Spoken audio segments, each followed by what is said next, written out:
Hi, this is Lauren Baker, and welcome to today's SEJ Marketing Think Tank. With me, I have Danielle Antosz, and we're going to be going over using webinars to share, educate, and build your brand. So I'll let you introduce yourself, Danielle. Sure. I am the senior editor at SEJ. I'm also, if you've come to webinars before, I'm the producer.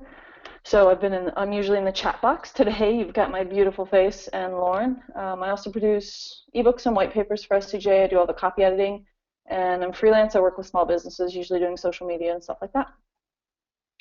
Great, thanks, Danielle. Before Danielle gets a chance to get started, let me do some housekeeping here at the SEJ Marketing Think Tank. First of all, thanks again for everyone for attending. We do these about every 2 weeks, and on a range of topics from SEO, paid search, and even digital marketing, getting into email marketing, podcasts, and talking about running webinars. So the official hashtag for the webinar is hashtag SEJ Think Tank. If you would like to just be like, hey, I'm watching the awesome SEJ Think Tank webinar on Twitter, please do. We are always monitoring different hashtags, and we'll probably retweet or favorite it from the SEJ account. So that's more reason to mention that you're checking out our webinar today. Also, you'll see in the GoToWebinar control panel, there is a question box. As you have questions during the webinar, please feel free to enter them into the box. After Danielle is finished going through her presentation, we are going to be addressing the questions. So ask questions while it's happening, and then we'll be addressing afterwards anything to do with webinar marketing, developing webinars, and anything else in Danielle's presentation for today. We'll be doing one poll during the webinar and sharing the results from the poll as we put them out there. And then afterwards, after everything's over, make sure you stick around because we're going to have a survey at the end. And it's really valuable to be able to get that information from all of you. So now I'll go ahead and hand it off to you, Danielle. Cool. Thanks, Lauren. So today I'm going to go over just webinar basics, how to get started, how to choose your topic, formats, marketing, promoting, stuff like that. But at the very beginning, what's a webinar? Hopefully you guys know, but if not, it's a web-based seminar. They're held in real time. You can be anywhere in the world. That's the biggest thing. So like I can be in Jacksonville in my pajama pants, you can be in California on the beach, versus a conference or a seminar that you go to in person. So that's one of the biggest benefits. You can do polls and surveys, multiple formats. So like we can do like we're doing now, just kind of a traditional presenter format. You can do a panel, 4 people, answer questions, much like you might see at a conference like PubCon or something like that. So there's a lot of flexibility, but the biggest thing is you can be anywhere, which is kind of awesome. So to look at the benefits of a webinar, you got to look at the benefits of video, which is a huge thing right now. So I've got a couple of stats. 64% of consumers are more likely to make a purchase after watching a video, and 59% of senior execs would rather watch a video than read. Now, why this matters is because whether you're trying to sell something to somebody or convince somebody of something, people are paying attention to video. So it's a huge, huge benefit. But you say, I've got YouTube, what do I need webinars for? The thing with webinars is they're more interactive. It allows for two-way communication. So we've got this little chat box over here. You can send questions that Kelsey will pass on to Lauren, who then pass them on to me. And that allows for direct access to the speaker. And that's not something you get in a video that was recorded previously. This helps keep engagement up so we can be on social at the same time. And overall, that leads to better information absorption. So since you guys are able to connect with us more, you understand more, you pay attention more, and you absorb more, which is pretty awesome. Okay, so to start, Lauren, I'm going to let you do this poll. I just want to get an idea of who is who and what kind of experience everyone has. Absolutely. So let's get started. Our first and only poll today is, has your brand hosted webinars before, or are you looking into it? Please select one of the following. Yes, we are. We're getting started. No, we didn't see any results. No, we are interested. Never. I have no idea why I'm here at all. So, so far we've had about 30% of the SEJ Think Tank answer the poll question. Give you a little bit more time if everyone can just click on one of the multiple choice answers. then we'll have a better idea of kind of what you're looking for across the board and help Danielle with her presentation. So it looks like we have about 60% voted so far. We'll do a quick countdown. 5, 4, 3, 2, 1. Good golly, it just jumped up to like 80%. So awesome. Thanks so much. I'm going to go ahead and close this poll right now, share the results. So it looks like 41% of you are just getting started with webinars. So you're doing it or looking into it, but just getting started. That's great. There's going to be some awesome information that we have that we've put together after. How many webinars have we done now that CJ, Danielle, or participated in? I'd say close to 20. Yeah, so we have a lot of a lot of stuff we can share with you, what to do, what not to do, and how to make the most of it. 29% have not started webinars but are interested. 18% have but did not see any results. So hopefully we can help you get some results even beyond registration, like how to utilize the content, to repurpose that content. And then 12% of the group has no idea why you're here. Good luck with that. So, well, thanks for coming. Back over to you, Danielle. Perfect. All right, let's see. Can you see my screen now? Yes, it works. Perfect. I'm going to minimize the video because I don't really want to stare at my own face. So the very beginning is going to be picking a platform. There's a bunch of different platforms out there, and I love this picture, by the way. For webinars, you can do paid and you can do free, and your choice, the one that you choose, is really going to be based upon what you're trying to do.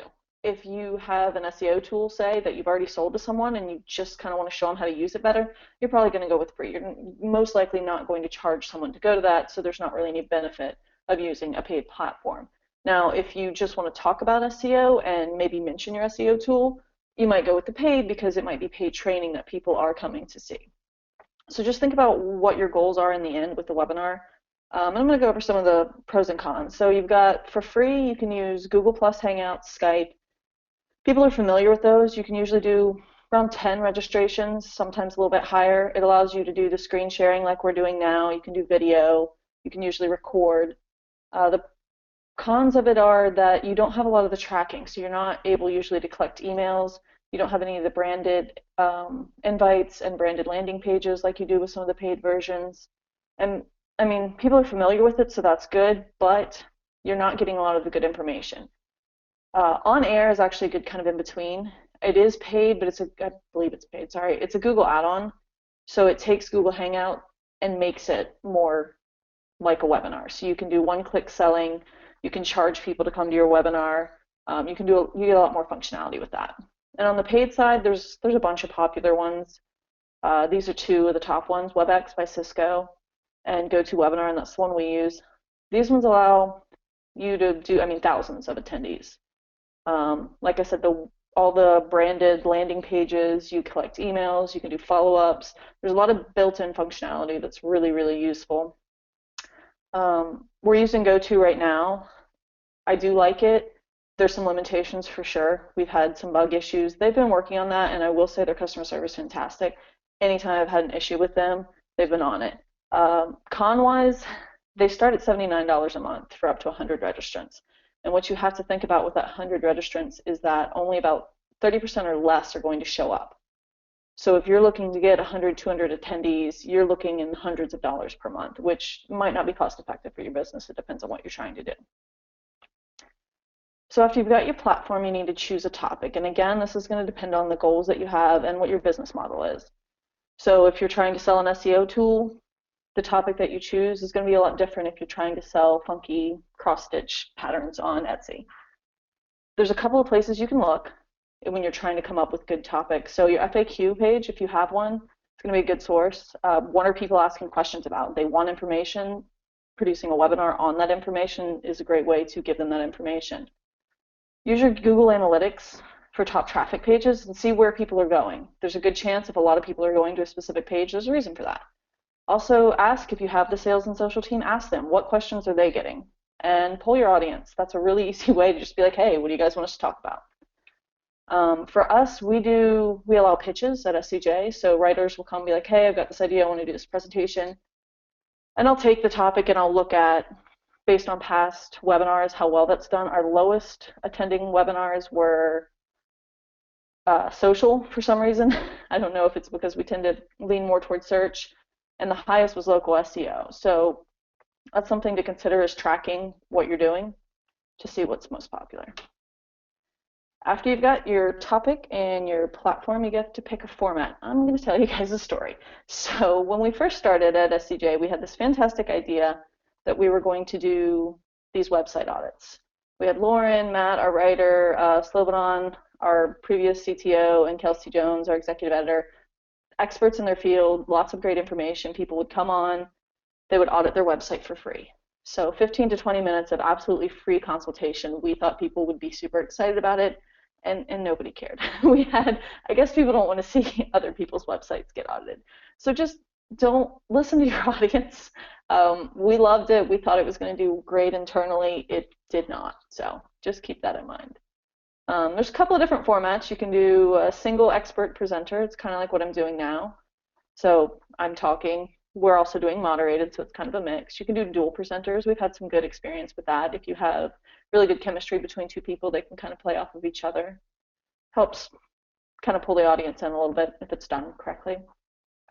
You can do panels. So this is really popular at conferences. 3 or 4 people asking them the same questions, letting them speak 10 or 15 minutes each.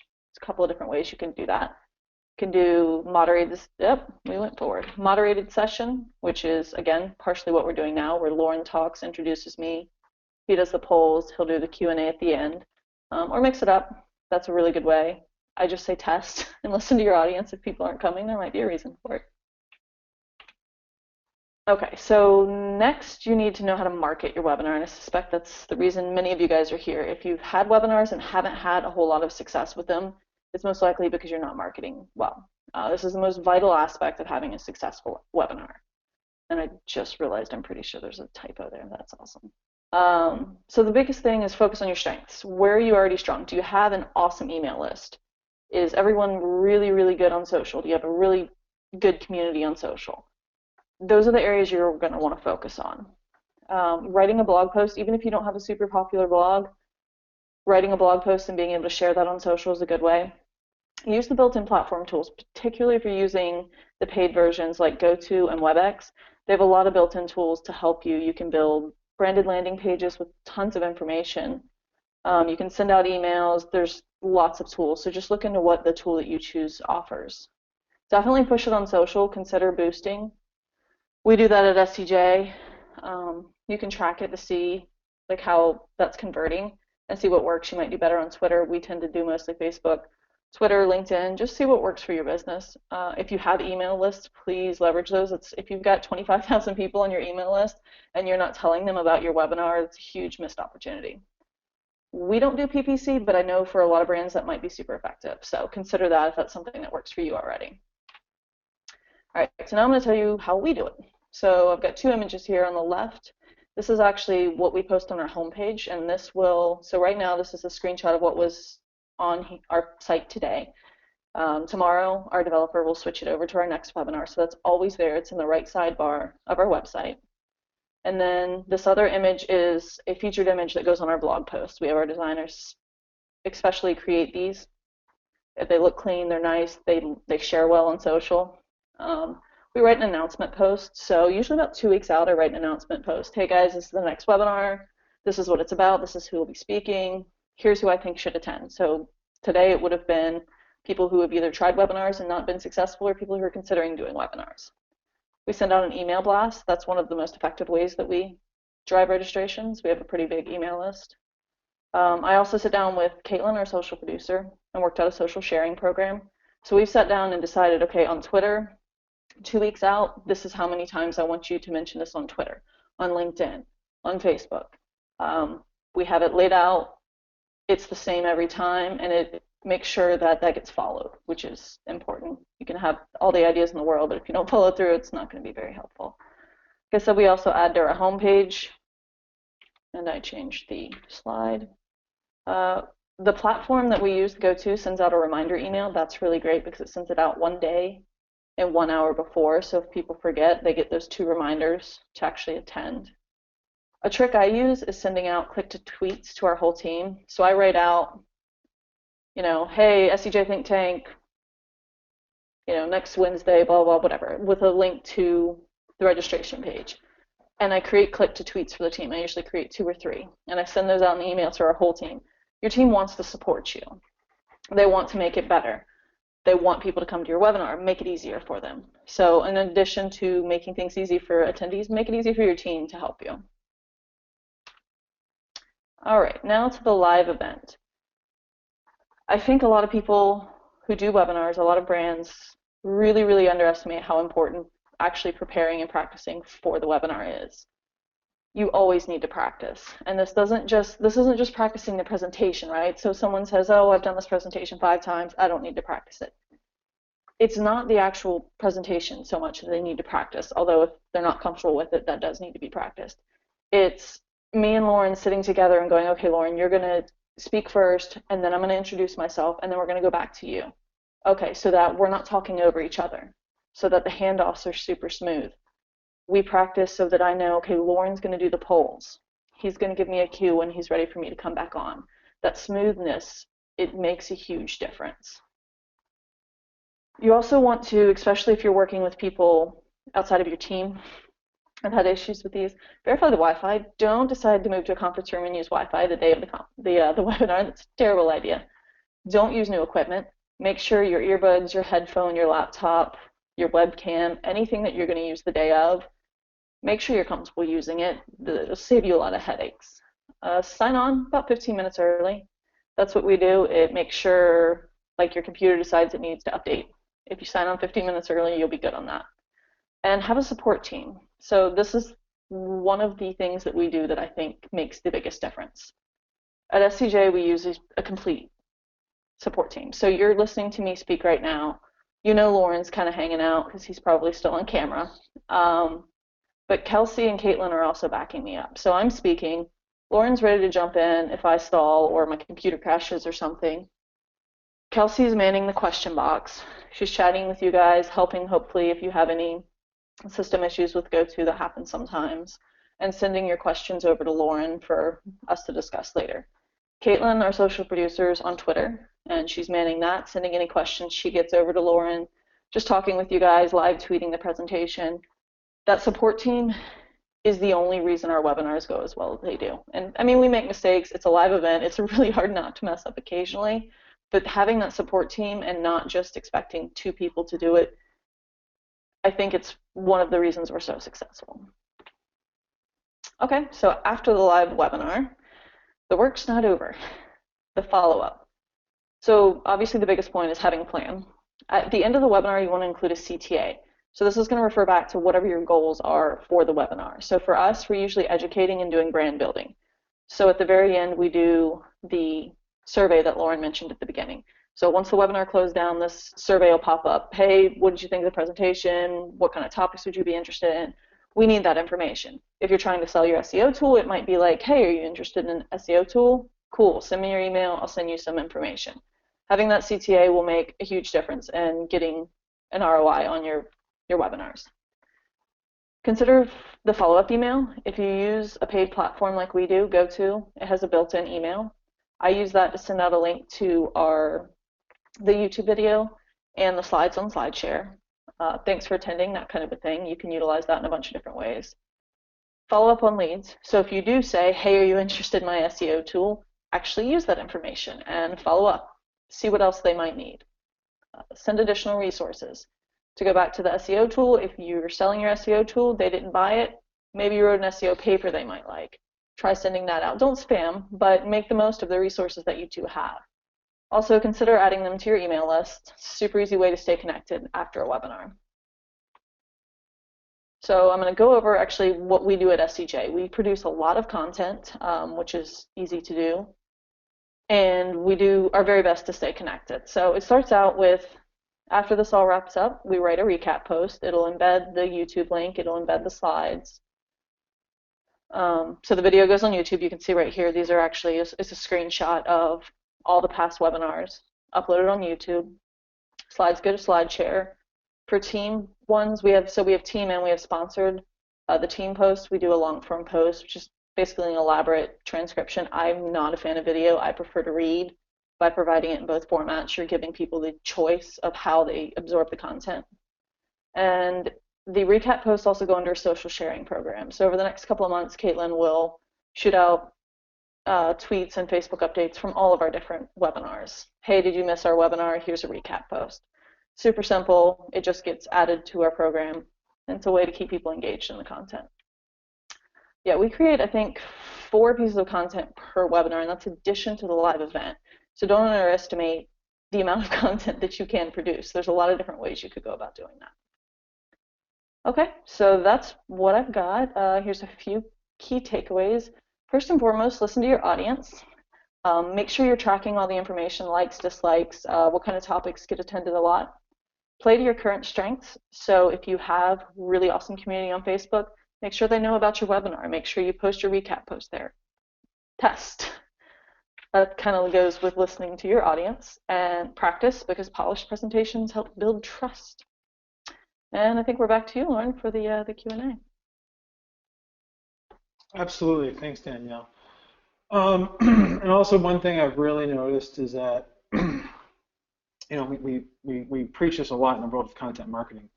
When you're investing in doing one specific thing, like we are with the webinar, or videos, or podcasts, there's so much more that can be done outside of that, whether it is SlideShare, transcriptions, turning it into a post on SEJ. And some of the posts that we've done from our webinars have been our most popular because there's so much information that we tend to squeeze into this, 20, 30 minutes of presentation, which is really 5 or 6 pages of good material. So they have been some of our most popular posts, and I know for me that I blogged for years. Used to wake up at 6 o'clock in the morning and churn out 4 or 5 blog posts. And what happens is sometimes your fingers get tired or whatnot.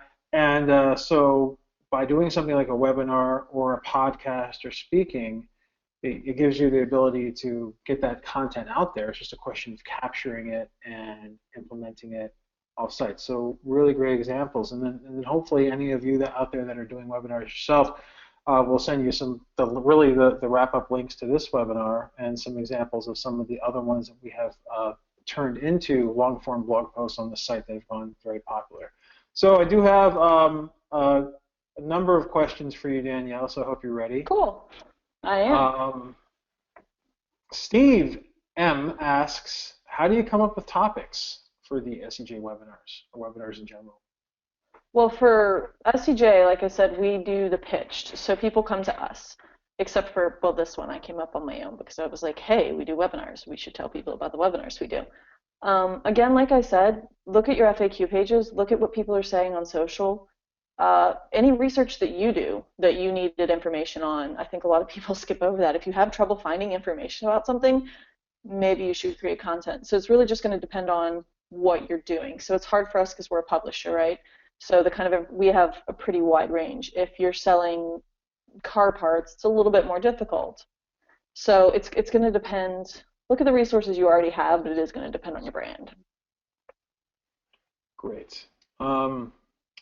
Also, building onto that, the next question from Bert is, how do you tie in a product that you want to promote? So I guess what's a good way to tie something in while doing a webinar? Very carefully, especially if you're charging.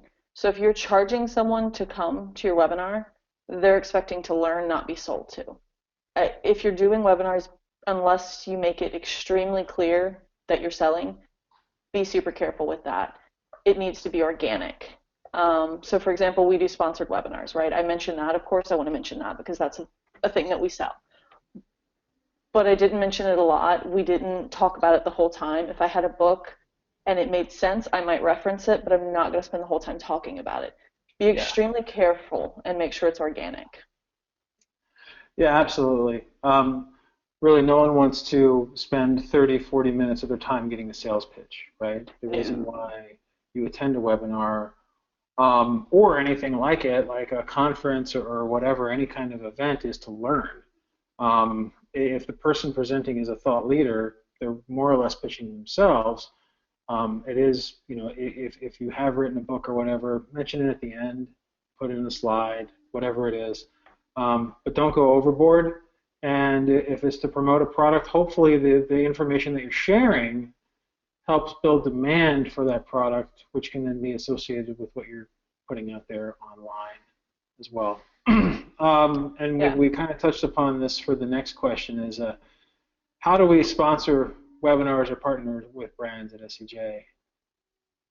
Actually, Lauren, you might be better served to answer that since Thank you. you.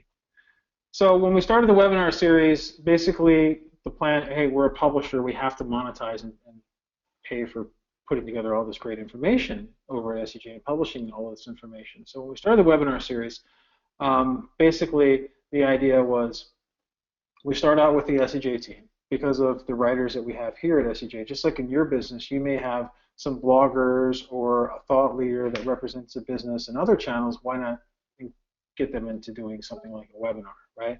So we started the webinar series with SEJ staff members, and like Danielle said, we started with the audits because when I go to a conference, sometimes there's 200 people in a room wanting to get their site audited.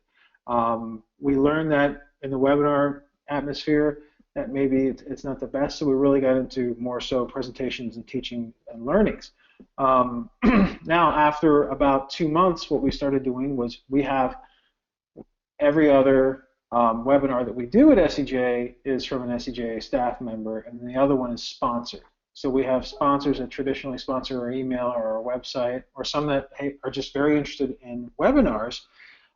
They sponsor the webinar. We walk through the presentation with them. We make sure it's educational. We make sure that people are learning.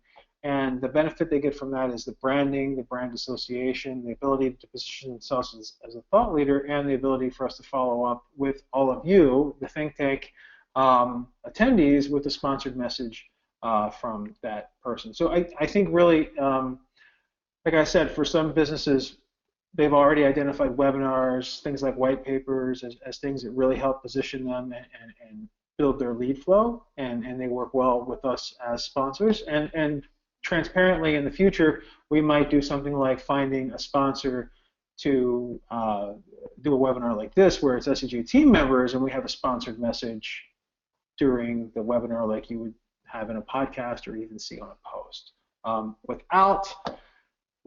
without compensating our editorial integrity of bringing you great information.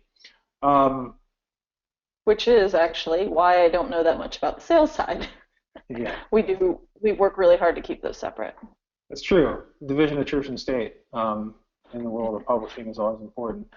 Our next question comes from Glenda. We've covered this a little bit, but how do we find presenters that may not be SEJ team members internally, and they may not be sponsors? Like if we're looking to fill a spot, how do we typically find someone to be able to do so? Definitely look for experts in your field. For us, it's kind of easy, right? So we have all these writers that we're already connected with. That's a pretty easy pool of people to be like, hey, would you like to do a presentation with us? Not every brand's going to have that. So look for people within your industry who are experts and know what they're talking about that people will trust. So again, if you sell the car parts, who's someone who does podcasts, cars that people really like, stuff like that. So you need to look for experts in your field if you don't have the source like we do. Excellent, excellent. Yeah, it's very true. We are lucky to be able to tap into our writer base. And we know writers that have done webinars in the past that are speakers and things like that. So sometimes it's a nice little treat to be like, hey, would you like to present to our audience base? Interesting question from Candy. Candy asks, do you have to have a large following or a large amount of traffic to have a successful webinar? No. What do you think, Danielle? Absolutely not. It's going to depend on what your topic is, right? And it's going to depend on how you promote it. So I mentioned in the marketing yourself bit that you should consider PPC. If that's something that you have had success with in the past, I don't suggest just trying it for fun on webinars. But if it's something you've had success with in the past, you can totally drive registrations that way. But it's also going to depend on whether you're doing a paid. So like I used the example of if you sell an SEO tool just because that's what came to mind. If I sold you an SEO tool and there's a lot of really cool things that I want you to learn about, I might have a webinar that is just a Google Hangout with 10 people who also recently bought my SEO tool. That can be extremely successful versus using a paid platform that's going to cost me $80 to do that. That's not going to be successful. And I mean, it depends on what you consider successful as well. So if you're trying to sell the webinar, some people do sold trainings. So you pay $25 or whatever to attend the webinar. Then you would definitely want to be using PPC. So you definitely don't have to have a huge following. It's just finding the people, the target audience, just like with anything else that you sell. It's a really good point. Like if you have an audience of 10, 20, 50 highly targeted individuals, and your goal is to make a direct connection with one of them or a sale with one of them, it can be worth the 20 hours of your time to set up the webinar, market the webinar, have the webinar, and then follow up. This is really inbound. I hate to use the word inbound, but inbound marketing at the end of the day is that you have the attention of the attendees. I can plug something. I can plug that book I held up earlier, or I could plug this delicious juice that I'm drinking right now, and then one of the people that are attending the webinar may buy that. If that's my goal, it's worth it, and then I can scale up from there. Which we do, of course, have the the privilege, so to speak, of having an established audience and group at SEJ. So building a webinar was something where we knew that we could bring people in automatically. It's a natural extension of our publishing.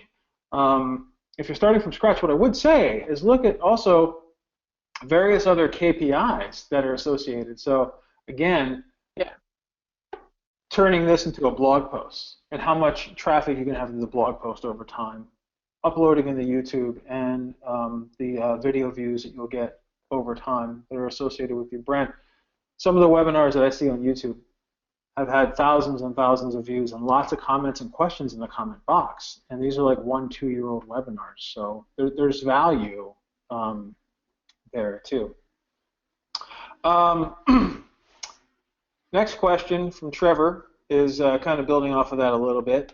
If you're struggling with webinar numbers in the early days, in spite of your best efforts, should you ever call it off, or should you always go through with it? I assume you mean like you've booked a webinar, you've promoted a single webinar. I mean, like if you're talking about long form as a strategy, eventually, yes, maybe you should call them off. But for specifically one, I think that's going to be a really personal answer. I would say no, because you've promised people something. You've said, hey, I'm going to show up for this. So bearing somebody getting sick or something huge, I think you should go through with it. If you reach even just one person, that could be the success that you need. The presenter gets sick and absolutely nobody can do it, that sucks. You might have to take it off. But if you're just embarrassed to present to 10 people, I think you should go through with it. I think that's just integrity. And that's my opinion, and it might be different for your business. It just depends. Yeah, the show must go on, right? And then also, like, the one thing we didn't really get into that much is personal branding. So some businesses invest in building up a brand, or if you're a consultant or if you're whatever, that investment that you make in the webinar, whether it is attendees or not, it's also building up that brand and helping to position yourself as, a thought leader. So take that into account as well, along with, like I said before, videos on YouTube, transcribing the webinar, turning it into a long-form post, and maybe even in like the Q&A conversation that Danielle and I are having, we're thinking of things that weren't in the presentation, and this might turn into 3 or 4 blog posts, Danielle. Yeah. Okay, next question from Senior Frog. Senior Frog asks, what is the ideal length of a webinar? Ooh, okay, so this might be different for different brands. We've nailed it down pretty well. So I do a lot of tracking for these webinars. I track how long you guys stay on. I track whether you answer questions. I can do all kinds of super stalking on you guys. And I use that information, and we've discovered that total length, 45 minutes. That's when people sign off. My best guess is that is because people have, okay, so they come on at 1, they're cool with getting here at 1 o'clock, they've got a 2 o'clock meeting, or they're on the West Coast, they want to get lunch or breakfast or whatever time it is over there with you crazy people. I'm on the East Coast. It's lunchtime here. So for us, 45 minutes. Now, if you have nothing to say, if you can say what you need to say in 10 or 15 minutes, don't drag it out. There's no reason to do that. Agreed. Agreed. And I think when we were first putting these together, one thing we always talked about is like TED Talks, right? It's Mm-hmm. like 18, 20 minutes of your best information.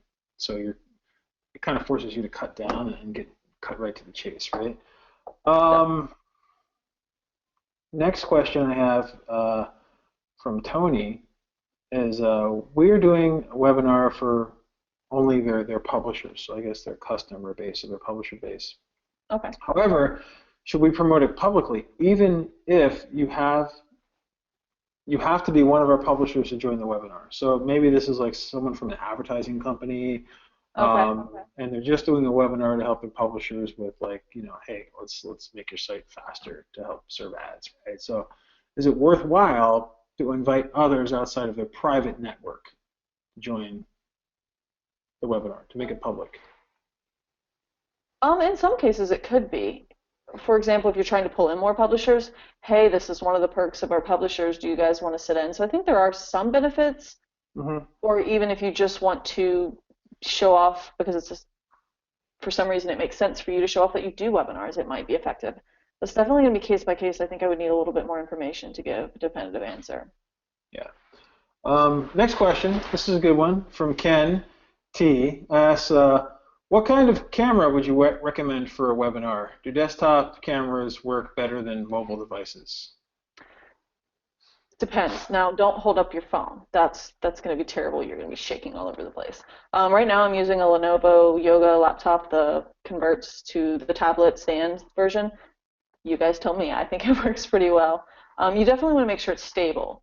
So, like I said, don't hold a phone in your hand. That doesn't look professional at all. But an iPad or a good iPad stand, as long as it's looking directly, you don't want it to be tipping this way or that way. It's going to make you look weird and it's going to be distracting. And hopefully I got that back in the right spot. So definitely desktop or laptop, something that's going to be stable would be my suggestion. Yeah, and I would say too that like most webinars that I do attend don't have video. Like it's an option within GoTo, but we do the video because it helps us with the back and forth. And I think Google Hangouts kind of made it a little bit popular. I have attended, I think for webinars, it's a representation of your business and you should treat it fairly professional. Yeah. So having a camera set up like we do, if this is professional, makes sense, even though I have these things hanging out my ears and everything else, right? So, but if it's like if you're periscoping or if you're attending a Google Hangout, using an iPhone may make sense, right? But I would never put together a professional presentation using my iPhone on a bus or something. Like, then again, the iPhone cameras are really great too, so use a tripod if you are, but most computers do come with a camera on top. And we did have a question about the software that we utilize for our follow-up surveys. We did use SurveyMonkey before, but now we just use it directly through GoTo, right, Danielle? Sure. Yeah, the reason that we did that was because I was including the SurveyMonkey link in our follow-up email, and nobody seemed to really follow it. So now it just pops up right after you guys do the webinar. It's very top of mind. You guys do it right here, right now. I'm not very familiar with what other platforms offer because, like I said, we use GoTo. I think we tried one other platform beforehand. GoTo has fantastic customer service. For all the issues that I've had with them, I do actually recommend them. Yeah, I prefer the in-platform for GoTo.